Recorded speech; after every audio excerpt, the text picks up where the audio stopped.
You think you're free because you make your own choices. But what if I told you some of those choices weren't really yours? Not the job you chase, not the people you crave, not even the fears you avoid. What if your life has been quietly guided by a version of you that you didn't choose, one shaped by survival, not by truth? That's not philosophy. That's not mysticism. That's psychology. That's real. Most people don't need more freedom. They need more self-awareness, because the only real prison is the one you live in unconsciously, the beliefs you never questioned, the patterns you never saw, the wounds you never healed. Carl Jung called it the shadow. Marcus Aurelius called it the inner citadel. Both knew the same truth.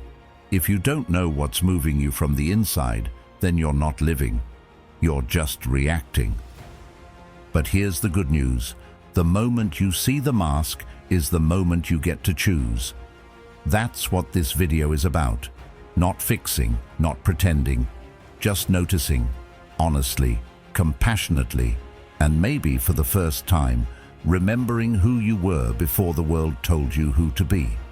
And if something in that strikes a chord, if you find yourself breathing a little deeper already, then I'm glad you're here. We're building something rare, a space for real inner work, rooted in clarity, courage, and the kind of wisdom that doesn't flinch. If that resonates, here's a simple, free favor I'll ask. Hit that subscribe button. It helps us keep doing this work, quietly, steadily, and for real. Now let's begin, because true freedom doesn't come from breaking rules. It comes from breaking illusions. From the moment we're born, we're taught how to behave, how to be good, not good in the sense of virtue, but in the sense of acceptability. We quickly learn what earns us a smile, what makes people pull away, and what gets us praised or punished. And so, we adjust. We hide certain feelings. We push down questions we're not supposed to ask. We become experts at sensing what others want from us and giving it to them. You hid the parts that were too intense, too emotional, too different. You learned to laugh when you didn't find things funny. You said yes when everything inside you was begging for a no. You watered yourself down so you could fit in better. And over time, that compromise started to feel safe. The world didn't push back as much. People liked you. You got approval. But there's a cost to that kind of peace, because comfort isn't peace, not real peace. Real peace doesn't require you to shrink. Real peace doesn't feel like something you earned by abandoning yourself. What you felt instead was relief, a temporary silence bought by betrayal of the self. And the deeper problem is this: after wearing that mask long enough, you stopped noticing it was even there. You didn't just act like the version of you others approved of. You started to believe you were that version. Carl Jung said, "The most terrifying thing is to accept oneself completely. Because when you realize how much of yourself you've silenced, buried, or distorted, it shakes you. But there's also something freeing in it. Because something in you remembers. That small ache in your chest when you're alone. That quiet discomfort when everything seems fine. That's your real self trying to come back to life. It never died. It just got quiet. The soul doesn't vanish. It waits. Sometimes for years. Sometimes for decades. And then, one day, something cracks. And you can't unsee what you've seen." Socrates said, "The unexamined life is not worth living." But what happens when the life you're living isn't really yours? What if it's a performance built on fear, shaped by expectation and sustained by silence? Who are you performing for, and why? When you trace it back, it's often not even your voice you're obeying. It's the voice of a parent you wanted to please, a teacher you feared disappointing, a culture that told you what strength should look like. And those voices, though long gone, still echo. They still pull the strings unless you become aware of them. And here's the thing. Awareness isn't always pleasant. In fact, it's often uncomfortable. It disrupts the routine. It confronts you with truths you'd rather ignore. But as Plato wrote, the price good men pay for indifference to public affairs is to be ruled by evil men. And the same goes for your inner world. The price you pay for ignoring your truth is to be ruled by your wounds. At first, it feels like breaking apart, like everything you knew about yourself is up for question. But that's not destruction, that's liberation. Because once you see the mask, you get to choose. You get to ask, do I still want to wear this? There's no quick fix, no shortcut. But there is something more valuable, an invitation, to meet yourself honestly, to listen to the parts of you you've silenced, to hold your contradictions instead of judging them. As Aristotle said, knowing yourself is the beginning of all wisdom, and self-knowledge isn't clean or easy. It's messy, raw, and deeply human. But once you begin that process, something shifts. You stop chasing approval. You stop begging the world to validate a version of you that isn't even real, and you begin to settle into something quieter, but infinitely stronger. A kind of freedom that can't be taken away because it doesn't depend on anyone else's permission. And that's where peace starts. Not in perfection, but in truth, in wholeness, in no longer needing to perform. Carl Jung didn't call it self-sabotage. He called it the shadow, the part of you that holds everything you've pushed away, not because it was evil, but because somewhere along the way, someone made you believe it was unacceptable. That part of you that feels jealous when someone else shines, the part that gets angry when you're overlooked, the part that craves recognition but is too ashamed to admit it. It all lives there, quietly, waiting. And as long as you keep pretending those feelings don't exist, they grow stronger. You might think you're making rational choices, that you're just unlucky in relationships, or that stress makes you snap. But what if that wasn't true?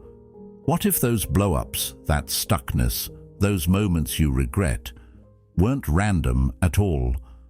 What if something within you was playing out the same old story over and over because you never stopped to listen to it? That's your shadow. It's not some abstract idea. It's the buried part of you still looking for expression. Jung said, "Until you make the unconscious conscious, it will direct your life, and you will call it fate." That one sentence explains more pain than most people realize.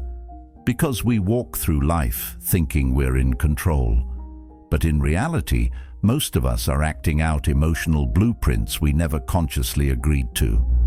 You find yourself drawn to the same kind of people, the ones who don't see you, the ones who take more than they give. Or maybe you keep playing the savior, trying to fix everyone, hoping they'll finally stay.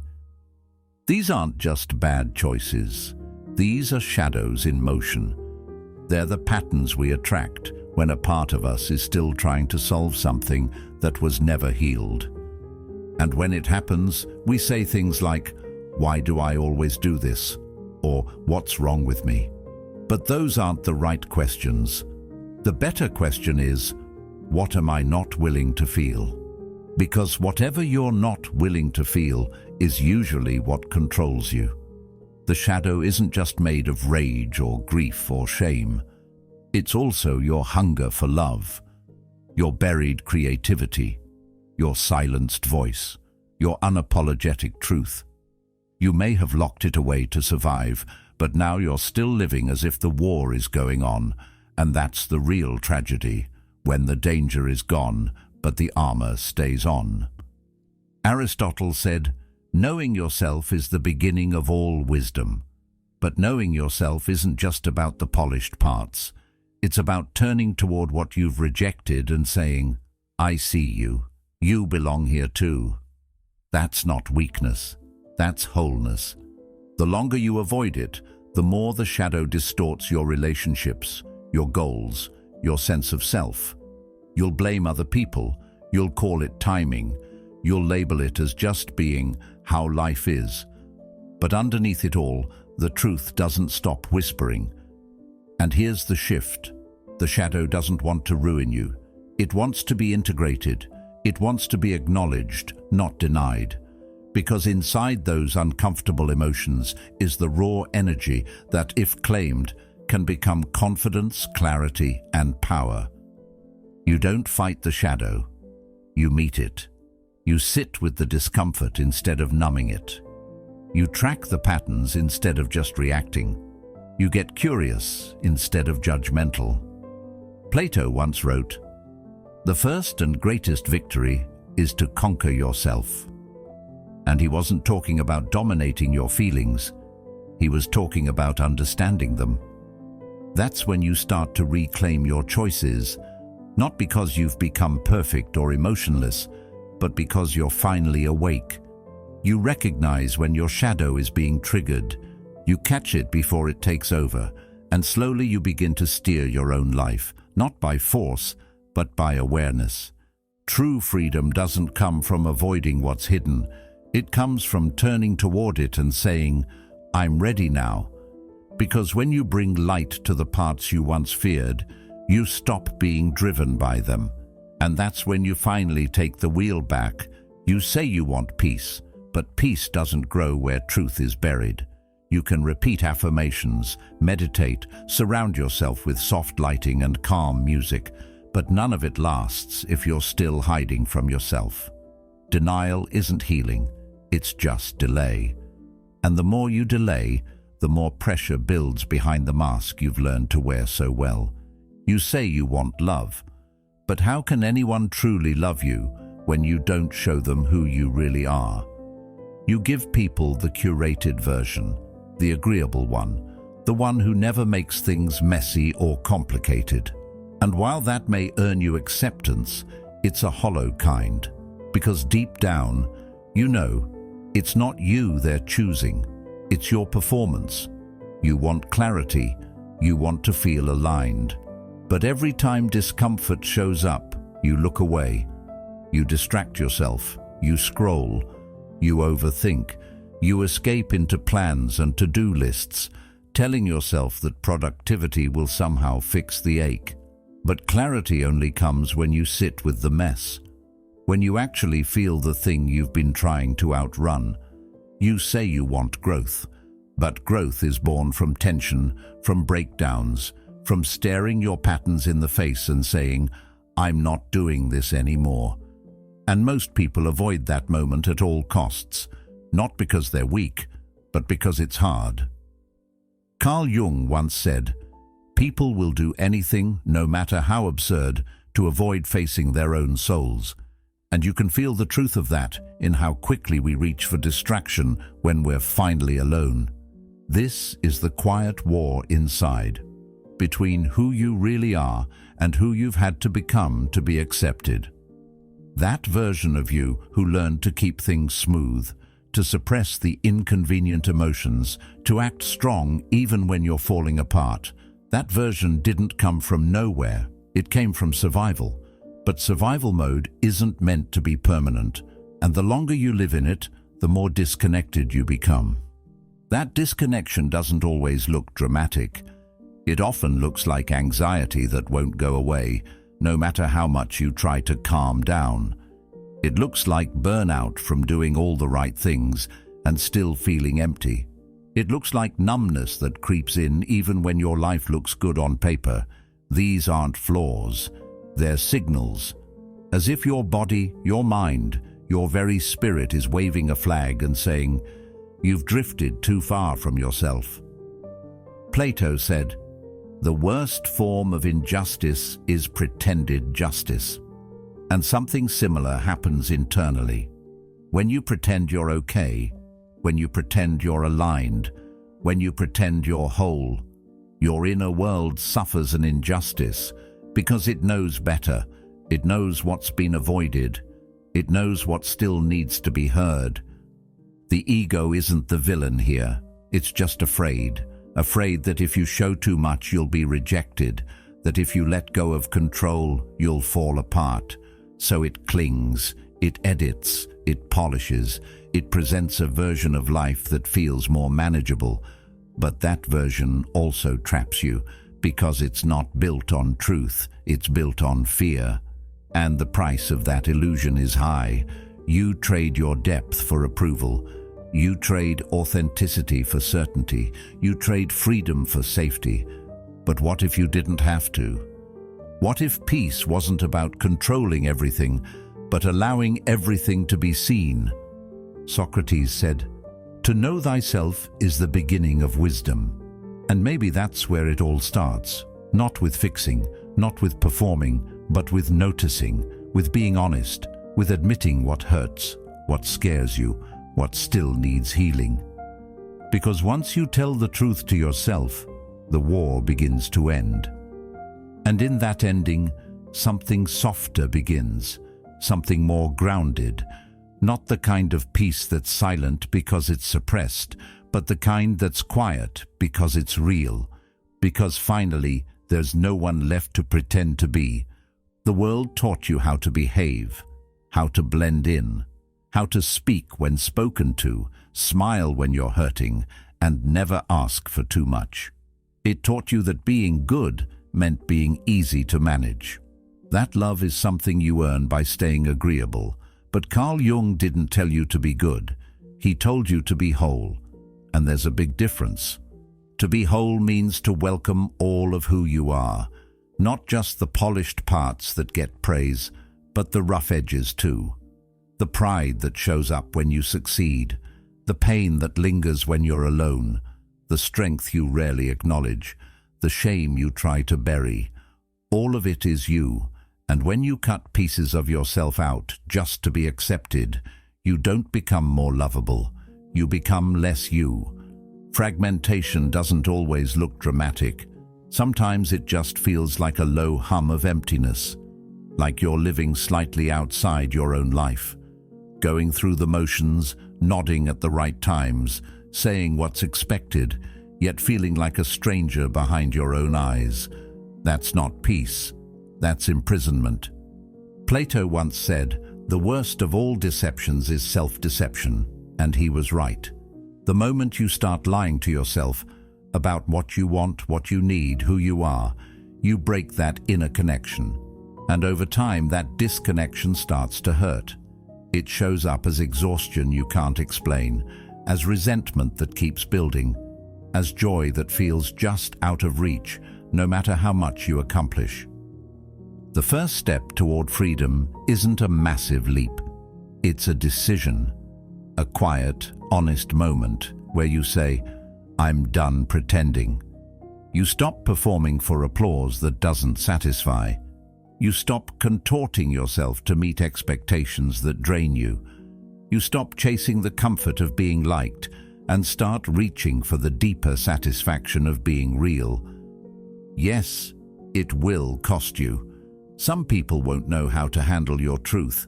Some will back away when you stop filtering your feelings, when you stop saying what they want to hear. But those people were never truly seeing you in the first place. And the ones who stay, they'll be choosing you, not the polished version, not the edited mask. You. There's something sacred about being seen in your fullness. Aristotle said, "Knowing yourself is the beginning of all wisdom." But knowing yourself isn't a thought experiment. It's a lived experience. And it means facing the uncomfortable things too. The parts of yourself you were told to hide, the emotions you've been suppressing for years. It means holding all of that in your hands and saying, "This is part of me, and I'm not ashamed." You don't become whole by denying your darkness. You become whole by integrating it, by making space for it, by learning from it. Because inside that darkness is often the very thing you've been searching for, your voice, your power, your depth. Jung called this the path of individuation, a process of becoming who you really are, not who the world told you to be. That path isn't easy, but it's real, and once you begin walking it, the need to pretend fades, the need to control every perception loosens. You stop living from fear and start moving from truth. And that, quietly and steadily, becomes the foundation for a life that's not just successful, but authentic. In the end, you realize you were never too much. You were just never fully seen.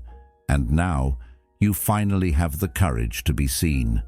As you are, whole. The shadow isn't there to destroy you, it's there to complete you. Most people hear the word shadow and immediately think of something dangerous, something to be avoided or eliminated. We associate it with weakness, shame, guilt, or behavior we're not proud of. But the shadow, as Carl Jung described it, is not your enemy. It's the part of you that was cast aside when you learned how to survive. It's your rejected thoughts, your hidden impulses, your unspoken emotions. It's everything you were taught not to be, but still are. It holds your jealousy, yes, but also your hidden ambition, your anger, sure, but also your deep sense of justice, your fear, but also your intuition, your sensitivity, but also your creativity. You see, what we bury doesn't disappear, it waits. And while it waits, it grows stronger in the dark. When you look away from your shadow, it doesn't go dormant. It acts out. Quietly, unconsciously, it becomes the voice in your head that whispers self-doubt. It becomes the pattern that keeps you stuck in the same arguments, the same heartbreaks, the same fears. It shapes your choices while convincing you they're rational. It makes you mistake your coping mechanisms for personality traits. And the more you ignore it, the more chaos it creates. But when you stop running from it, when you turn toward it honestly, without flinching, everything changes. You start to see the raw material your shadow carries. What once showed up as explosions of anger now shows up as clarity, directness, boundaries. What once felt like envy turns into drive, a desire to create your own version of what you admire. What used to feel like fear begins to sharpen into alertness, into instinct. That's the power of bringing the unconscious into the light. Jung said, "Until you make the unconscious conscious, it will direct your life and you will call it fate." And fate, when you're unaware of your inner world, becomes a loop. You start to think, why does this keep happening to me? But what's really happening is that your shadow is living through you, acting through your blind spots, repeating what was never healed. And that's where individuation begins. Jung didn't see healing as becoming perfect. He saw it as becoming real. He said, "I'd rather be whole than good." And that's the essence of this journey, not to be some flawless version of yourself, but to be fully and fearlessly you. Most people spend their lives trying to feel free. They chase peace, love, happiness, fulfillment. But they do it through denial, through performance, through constantly editing themselves to stay liked, to stay safe, to stay inside the invisible lines society draws around acceptable. But that kind of safety is a cage. You get good at pretending, you master the performance, but behind closed doors you feel numb, you feel disconnected, you wonder why nothing ever feels real. The truth is, freedom isn't something you find, it's something you remember, because you were born whole.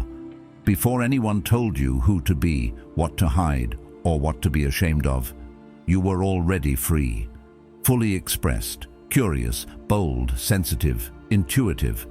But then, little by little, you were told, that part of you, too much, this part, not enough, that emotion, unattractive, that truth, inconvenient. So you split. You buried parts of yourself just to belong. And at the time, it was survival. It made sense. But now you're carrying a fragmented self and wondering why you feel like something's always missing. Plato once said, "The soul takes nothing with her to the next world but her education and her upbringing." What you absorb, especially when you're young, becomes your internal blueprint. It becomes the foundation of your shadow, And until you confront it, until you examine it, it becomes the silent architect of your life. This is why emotional patterns repeat even when your circumstances change.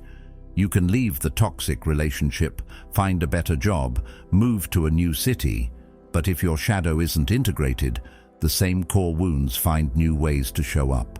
They dress in different clothes, speak in different voices, but the story is always the same. So what does integration look like? It's not some grand event. It's subtle. It's the moment you catch yourself spiraling in self-doubt, and instead of collapsing, you get curious. You ask, whose voice is that really? It's the moment you feel triggered, and instead of lashing out, you pause and ask what that anger is trying to protect. It's when you finally stop apologizing for having needs, for feeling deeply, for being human. Integration is when you become the observer of your shadow, not its puppet. It doesn't mean you won't feel fear or envy or insecurity anymore. It means those feelings no longer get to control your decisions. They don't hijack your relationships. They don't keep you stuck.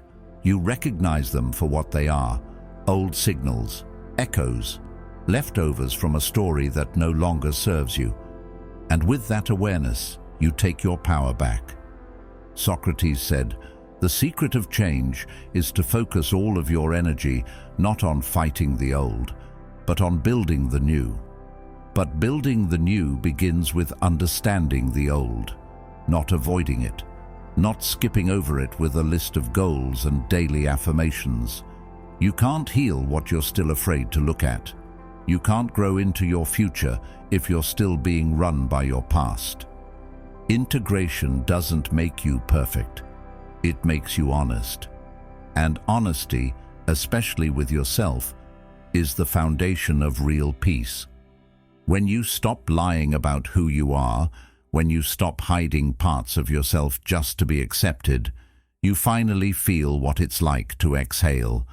You move through the world with less tension because you're no longer performing.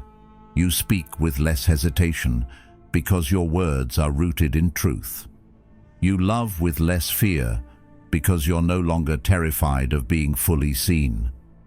That's real freedom, the kind that can't be taken from you because it was never dependent on anyone else. It wasn't something you had to chase. It was always inside you, buried beneath the roles, the expectations, the fear, waiting to be remembered. Aristotle said, "Happiness depends upon ourselves, but not the version of ourselves we pretend to be, the real one, the one we've been running from, the one that holds both the light and the dark, the strength and the softness, the logic and the longing." And once you meet that version, the search ends. Not because life becomes easy, but because you no longer feel lost in it. You know who you are. And even when you forget, you now have a map back to yourself. That map is the shadow, not a curse, not a flaw, a compass, a reminder, a necessary mirror. Freedom isn't the absence of struggle, it's the presence of wholeness. And now that you understand what's been calling from within you all along, now that you've seen the truth, you can't unknow it. You're not broken, you're just divided. And now, you're coming home. You were never missing pieces. You were just waiting to remember all of who you are. If something in this spoke to you, don't stop here. There's another video waiting for you, right on the screen, that continues this journey inward. Thank you for being a part of Stoic Journal. Come back when you're ready to go deeper. We'll be here.